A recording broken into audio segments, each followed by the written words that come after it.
listening to Driving Law, a podcast by Kyla about all things related to the rules of the road.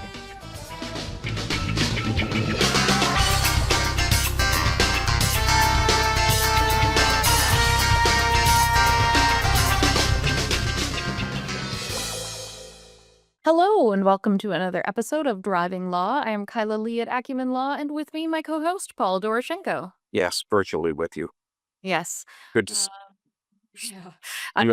you had a tough night. I had a tough night. So many of our listeners know that I have a very senior dog who has a lot of health issues, and among them now is bladder incontinence.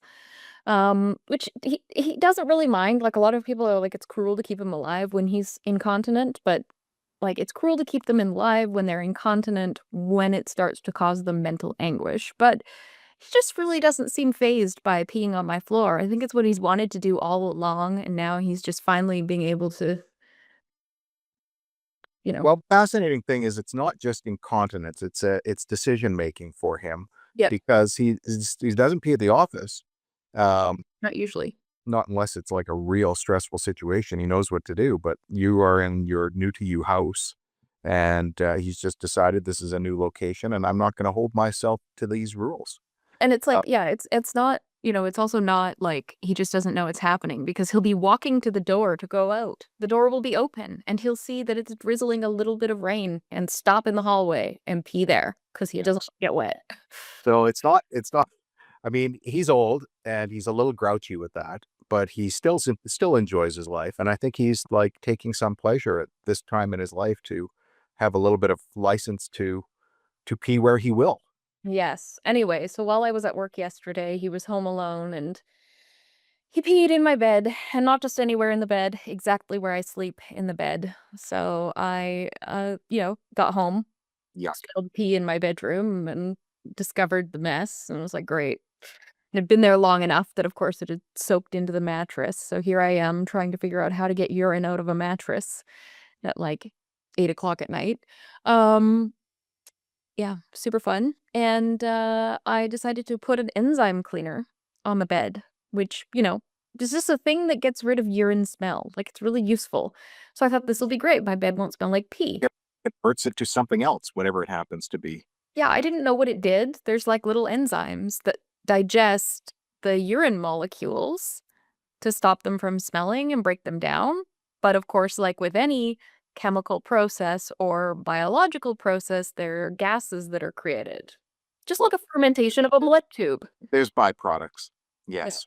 So I slept in the byproducts of this, breathing them in and getting them into my skin overnight until about 3 a.m. when I woke up, and I was sick for several hours. I'm sorry.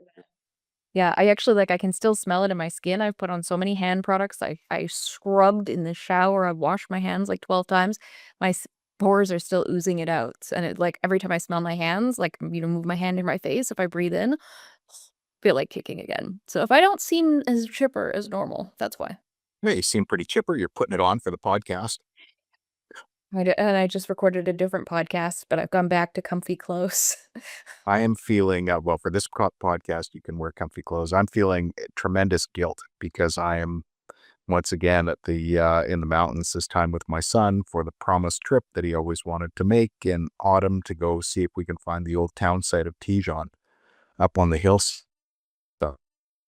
And like the year that you can go do it, because go up there bear wise. And here we are. The provincial government has got job action happening. All the workers are not at the liquor stores, and our distillery is going mad crazy. And people have been working 12-hour days there to make enough vodka for all of the private liquor stores and people who are coming in to buy vodka, and now restaurants contacting us to buy vodka. And here I am. And you actually have been delivering vodka, and are delivering vodka the next couple of days, and here I am, feeling guilty. Yep. I'll be home in a couple of days, back to work, delivering vodka and bottling and doing everything on Tuesday.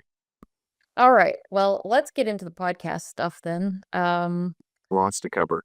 lots to cover. No strike updates. So for those of you coming to the podcast for an update on your cases on the strike, sorry. Well, I would say that there is an update, and the update is that it does not appear that either side is even close to being willing to compromise on anything. And I don't know what the game plan is, if they're both waiting till they're forced into arbitration or something. I don't know. I don't see an end. I know certain things about certain things that make it such that I don't have hope this is going to end soon. Yeah, I mean, And I think we're pretty good at figuring out how things unfold, knowing how players play the game. And in this one, it's very hard to predict because you've got intractable players at the top. that's all I'll say about that. Let's not talk about that anymore. Yeah, Let's talk about road rage. let's talk about road As I rage. start to feel a little rage. It's been a big topic lately. Yeah, so there was a really tragic incident in North Vancouver, road rage incident. A person, something happens. I think someone cut somebody off. That's usually how most road rage incidents start. And one of the parties gets out of their vehicle and goes over to the other person who takes off, knocking them over. And they were in like critical condition for a while. They were improving Yeah. though.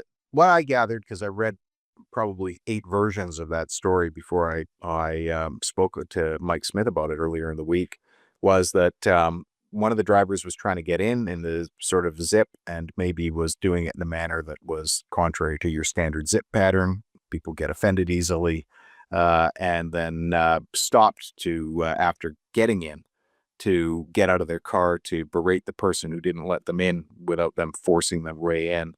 And that person, my understanding is then maybe trying to escape from them. You don't know. We'll see. Hit them, struck them personally, and they were pinned underneath. I think it was a Subaru. So somebody's got to have is hiring a defense lawyer, and it's not us. Otherwise, we wouldn't be talking about it unless they decide to phone us after this. Which they can. But yeah, they can. And but there's been 3 very bad road rage cases in the country recently. There was one in Winnipeg, 27-year-old and 35-year-old. The 27-year-old went to his car, pulled out brass knuckles, and started hitting him. Illegal, by the way. Yeah. Well, it got worse. The police found that person, stopped him, found the brass knuckles, also a big knife, and some cocaine. And so it was one of those situations where you don't know who you're confronting. It sounded like he had those weapons because he was dealing. Weirdly, in that situation, the brass knuckles are probably the thing that's going to get you in the most trouble. Yeah, because he used it as a weapon, assaulted the person, used it as a weapon, but he obviously had for the weapon. And to the search of the vehicle, the finding the drugs in those circumstances, on the bare face of it, that's very often a lawful search. So that one could be a problem. And then there was a death road rage case in Ontario. That's awful. So this is 3. And I guess, everybody's saying, do we need something out there as a specific law that deals just with road rage so people know that road rage is illegal? No. And I know I know your opinion on it. Yeah, I was on BC Today with Michelle Elliott on CBC about this. I don't think that we need a specific law. We have plenty of laws in place that already cover it. We have assault with a weapon. If you assault somebody with your car is the weapon. We have uttering threats. You can utter threats through your words or your actions, and that can include even just like revving your engine at somebody or, aggressively honking your horn while inching your car forward or whatever, road ragey thing. We have, your straightforward assaults. And, if you're shouting, I'm going to kill you, I'm going to run you over, you cut me off, I'm going to end your life or whatever, that's your straightforward uttering threats. And then, if you kill somebody with your car in a road rage incident, we have dangerous driving causing death. If you leave the scene after doing that, as many people do, it's, there's leaving the scene in circumstances where somebody's died. It's already covered. We don't need a specific law. Damage somebody's car, there's mischief. There are all those things. But, I would say people don't understand that those things are covered, maybe because we don't have a law that just specifically is the road rage law.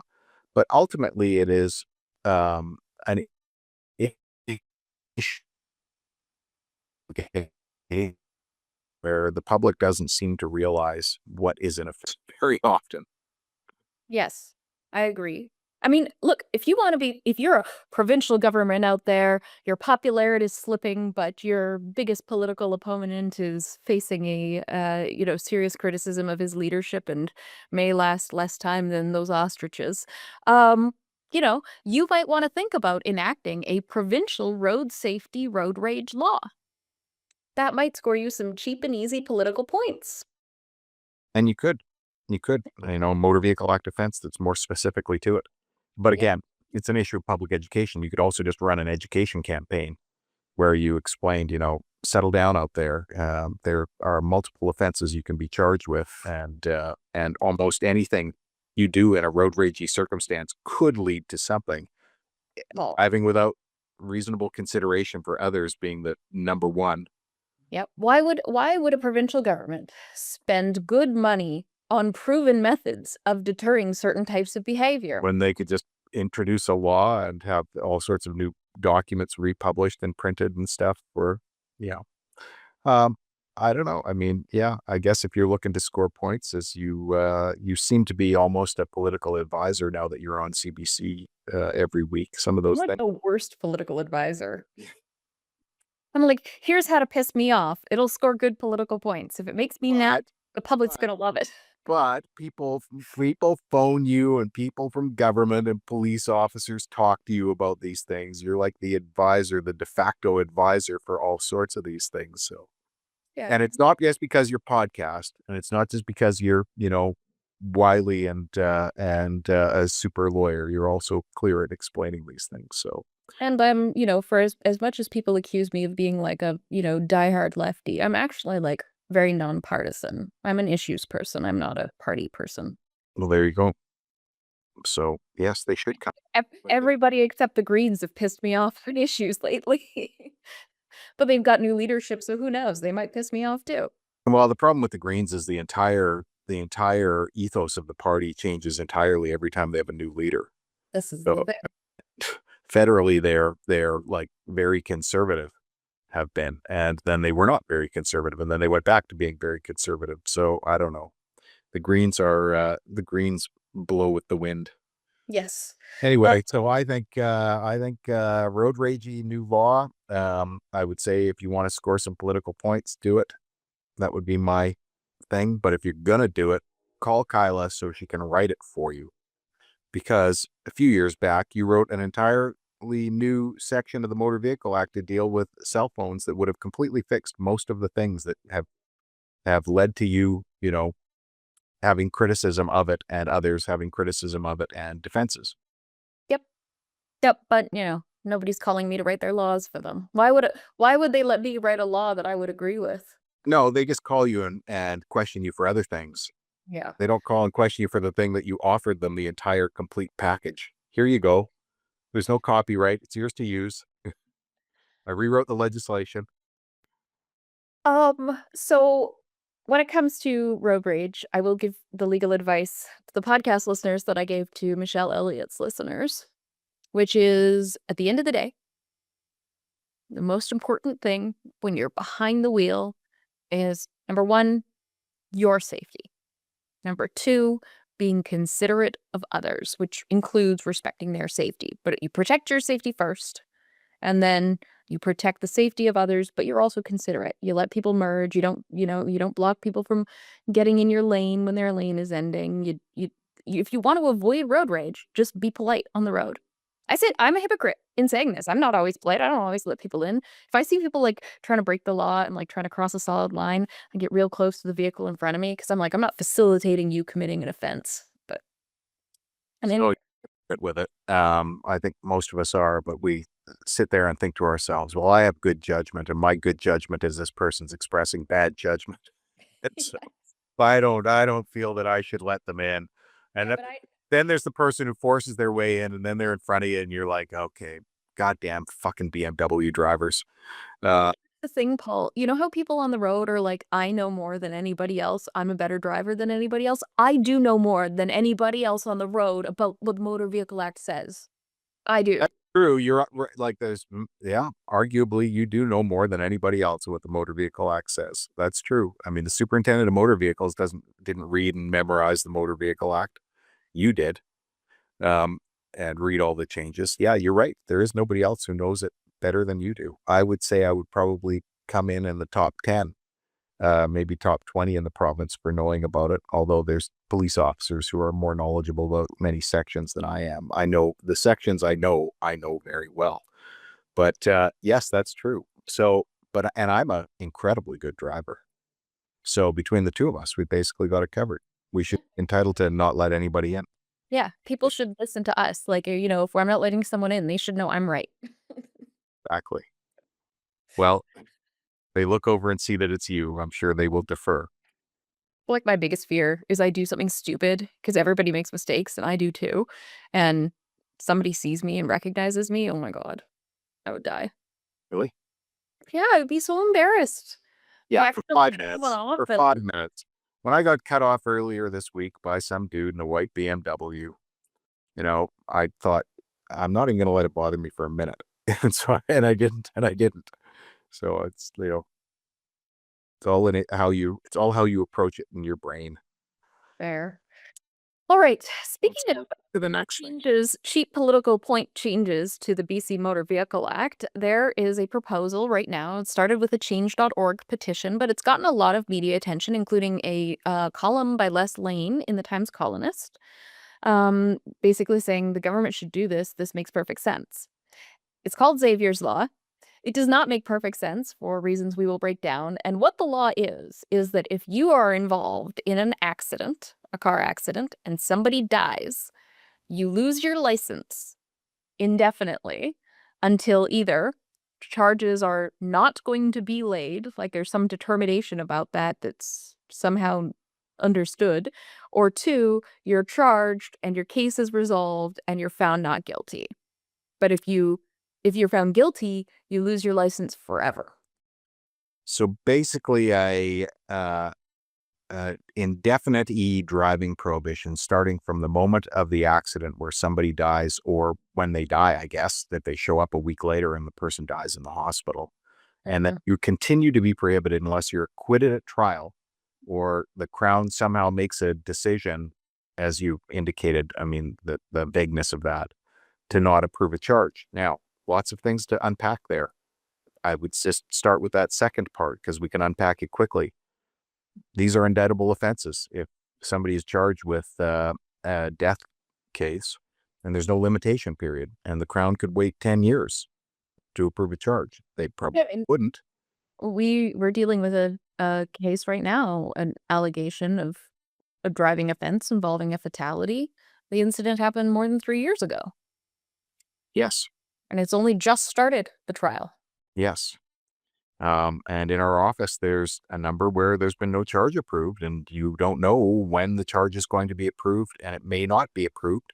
And a different prosecutor might pick it up when somebody else retires or moves to a different office and decide, okay, yeah, we're going to get on this thing. Whereas the other person might have been thinking, I'm not sure about this. I want the police to investigate this and this and this. So that's one very simple issue to deal with, and that is that there is no hard line in these because the timeline doesn't start until after the charge is approved. Yep. And so that's a sort of the ridiculous part of it. There's also no communication that happens if a charge isn't approved. Like if the police forward a file to Crown and they look at it and they're like, no crime was committed here, and that's the end of it. Or if police we don't think forward it to Crown. Or we don't think we can prove it. Yeah. Like that, and then nothing happens. There's no big rubber stamp on the front that says not approved, give their license back. Police gather evidence in accident cases all the time and go, was the deceased person's fault. The end. Move on. or it wasn't a criminal offense. Like, uh, it, Then what? You get a traffic ticket and you're supposed to have this indefinite driving prohibition until your traffic ticket is adjudicated? occasionally it's a mechanical failure of the vehicle, or the person's like wearing boots, then they don't somehow end up pressing the gas instead of the brake. And like, there's all sorts of different things that can happen. Remember those Teslas that were just like automatically driving into things on their own for a Yeah. little while? Yeah. There was a while of that. There was also in the 1980s, Audi had their brake and gas pedal so close together that you could press both and think you're pressing the brake. Which it was their sudden acceleration scandal, and they denied any responsibility for it. But ultimately, it happened to me in a '89 Audi, and it was pedals were so close together. I nearly drove through a window of a Tim Hortons and killed everybody in Williams Lake. Do you remember that case we had? We had that case where our client was charged after driving his vehicle into a storefront, and the police had just not gone and investigated whether there were any vehicle recalls. Turns out there was like a steering wheel or steering column recall and a sudden acceleration recall. Yes, the steering wheel would come off the splines, and you wouldn't know it. It was a recall for that, and it was precisely what was described, and the video showed. And drove into her. That way. Yeah. Yeah. Guy's madly trying to steer the thing, and is just going off in some side direction. Yeah, and that was the police forgetting to do one step. Yep. And that person had to be like run through the system. Well, I know. It was like about 2 months before the trial when I started researching it, and I found that recall on that vehicle. Yeah. And I might not have found it, but for the fact that the trial was approaching, and if my client was suspended, would it be my fault as a lawyer for not finding it until 2 months before? My brain finally clicks, and hey, man, I should look at, something I didn't often look at. Not always. Sometimes I would, but Well, the other thing I think we need to comment on with respect to this is Alberta. Remember Alberta's original IRP scheme? Yep. So the original version of the IRP scheme was essentially an indefinite driving prohibition the same way. And Alberta at the Queen's Bench level, now it's King's Bench, but at the Queen's Bench level, the judge upheld that and said, "Oh, this is the best thing since sliced bread." And it was actually a weird decision in my view. And then it went to the Court of Appeal, and the Court of Appeal said, "Oh, hang on. This is a de facto bail condition, and you're not allowed to write de facto bail conditions." And I don't know that it would be admissible in any event. Yeah, tethering the issuance and revocation of a driving prohibition to the conclusion of a criminal trial is unconstitutional. Yes. Now, the British Columbia government could just instruct prosecutors to seek no driving conditions where appropriate on bail for people arrested for driving offenses. And they do occasionally if there's a record of it and it would be justified. Yeah. So there was actually a discussion of matching Alberta's thing in BC until that decision came from the Court of Appeal, and everybody looked at it and said, "Okay, hang on, this does make a lot of sense." And in fact, it's changed the way that we approach driving prohibitions when they are being issued by court as a result, although not everybody seems to know that. I don't know that every lawyer is taking that into account, but it's certainly something that you and I have used to the advantage of our clients. But in any event, yes. Thirdly, there is already another mechanism, right? Like, I know, the change.org position is like, there's no other way to do this. There is an existing means to accomplish this. there's precisely an existing means, and it is often abused by police, in my view, and a couple other ways that they abuse things, like overlapping driving prohibitions, ADPs, and the ADP is struck down, so issue another ADP, and that ADP is struck down, and issue another ADP, or a high risk incident report to the superintendent of motor vehicles. So basically, what happens is The police write up a little narrative and fill out a form and say, this is what happened, and somebody's dead, or people don't even have to die. I had a client get one for accidentally reversing too far, and her car went down an embankment, and nobody was injured, and nothing bad happened. But the cop was like, high risk driving. She reversed too far and misjudged the distance. Like, Jesus. And then so the police submit this to the superintendent of motor vehicles. The superintendent of motor vehicles reads the police officer's report and goes, his word is gold. And then sends the person a driving prohibition either in the mail or sends the officer to go serve them the driving prohibition, hunt them down and serve it to them. And then the person is prohibited from driving for as long as the superintendent deems appropriate. And I've seen them from 2 months to 3 years.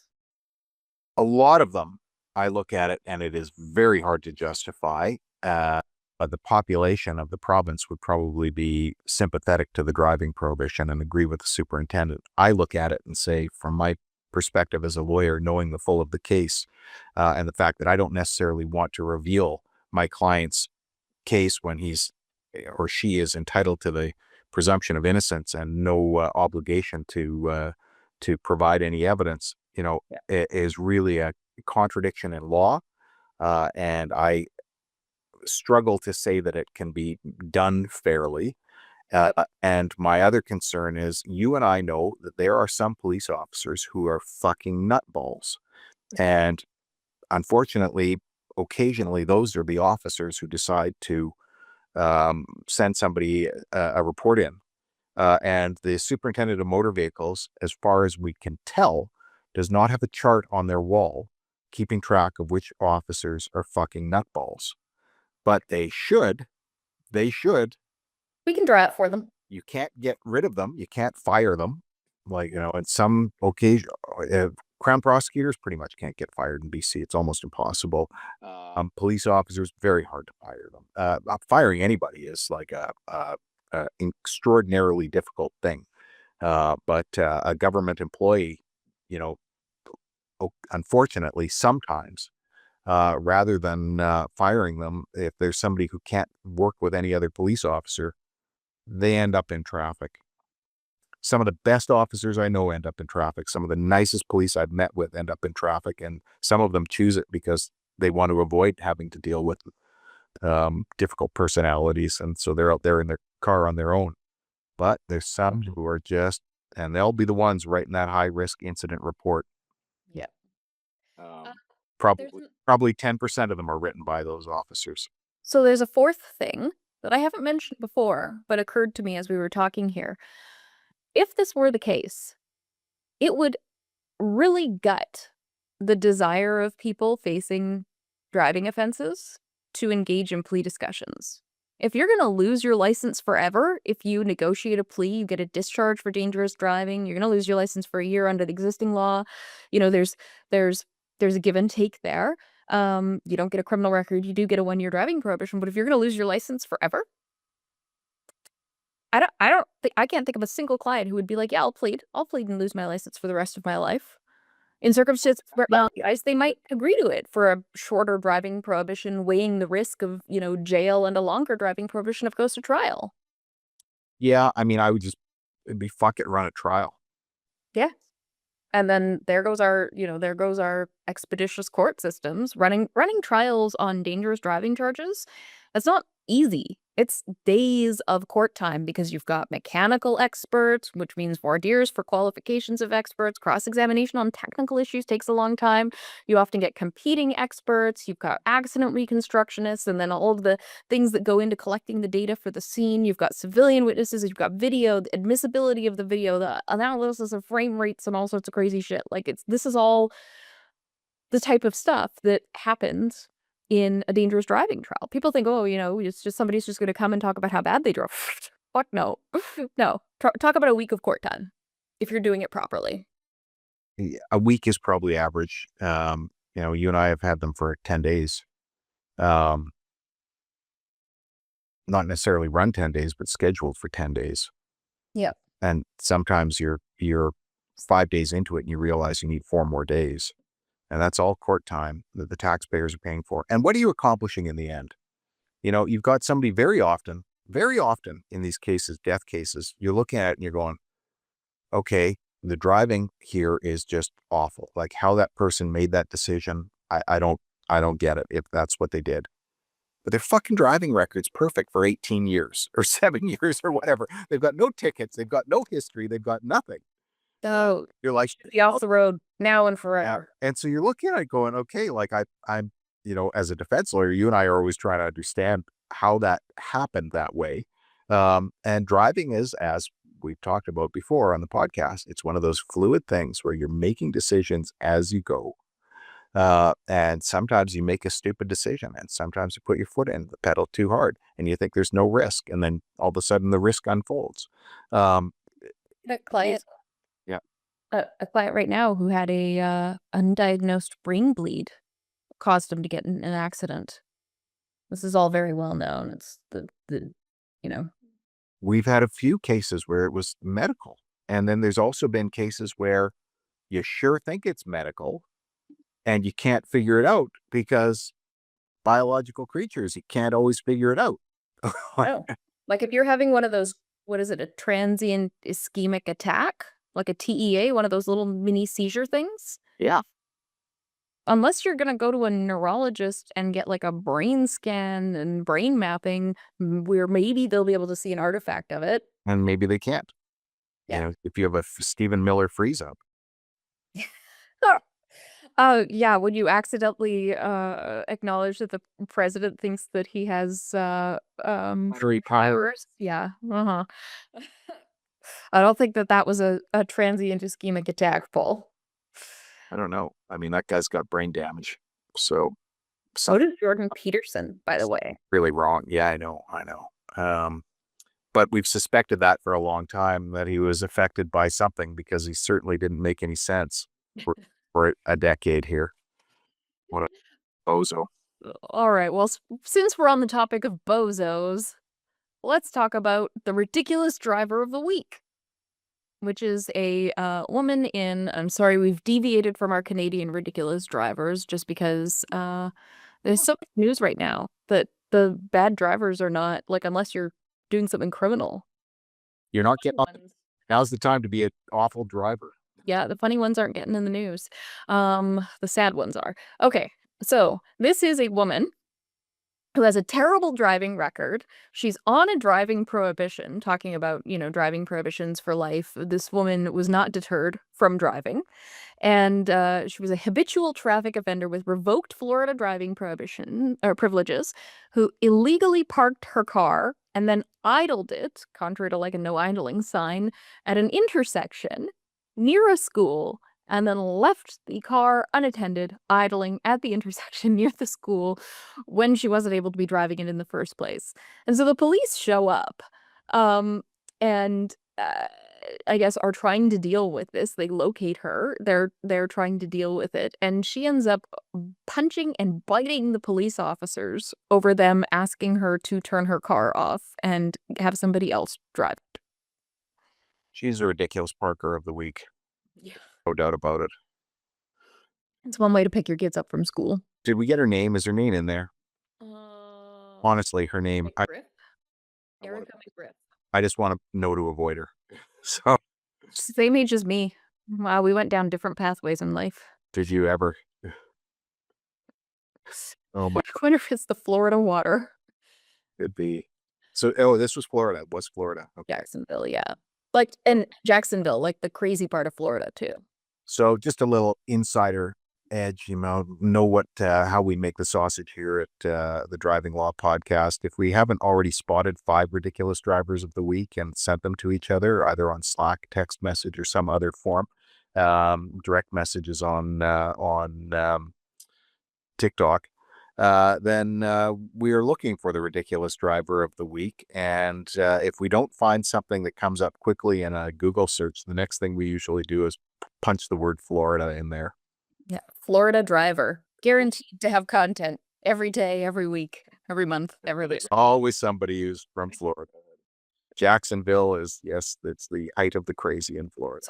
There's a lot of negative things you can say about Florida, but there are 3 things you can't criticize. Number 1, Disney World. Number 2, Key West. And number 3, Florida man. As a concept, also applying to women and non-binary people. Well, one of the things that I keep thinking that we should be covering is in Florida, they now have open carry. So people can carry their weapon openly. And there's tons and tons of video of guys riding down the highway on their motorcycle with their AK-47 strapped to their back. People driving around with them all over the place in their vehicles, in their cars and trucks, and getting in and out with like 2 handguns on their hips. And there has been some road rage cases since this open carry started. That is unfortunately a ridiculous state of the epic, I guess, of the era. Because how that can make any sense is just ridiculous. I mean, if somebody cuts you off on their motorcycle and you can see their AK-47 slung across their back, you're probably not going to road rage at them. So maybe it deters crime. Unless you're the type of person who's, has a bigger AK-47 in your Dodge truck, and you're so offended by that fact that you've been cut off. Well, there is a reason why America has more shooting deaths than any other country in the world, including war-torn ones. I see so much of it as, back to the road rage just for a moment, as people perceiving an issue of honor, that their honor is insulted. And so much of the road rage is the honor that's insulted.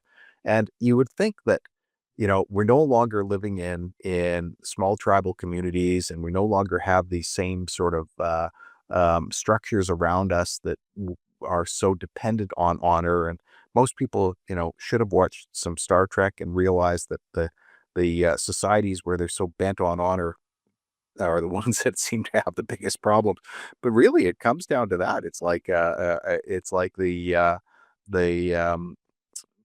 sort of old school Family Feud thing, where people just decided their honor of their vehicle is so important that they decided they've got to road rage after they've been cut off. Okay. Right. Well, usually, speaking of cutting people off, when Paul gets into philosophy of American society portion of the podcast, it's time to cut him off. Well, if we're sitting side by side, you usually just, Kick you. kick me. If you see a pained reaction from Paul, it's me kicking him under the table to shut him up. But our most popular podcasts have been the ones where we were philosophical. So you say. I don't analyze the metrics. All right. Well, that's our podcast. If you have a driving law related issue or questions about any of the things that we discussed here today, you can find us online at vancouvercriminallaw.com or give us a call at 604-685-8889 and tune in next week And have a great Thanksgiving. for another exciting episode of Driving Law.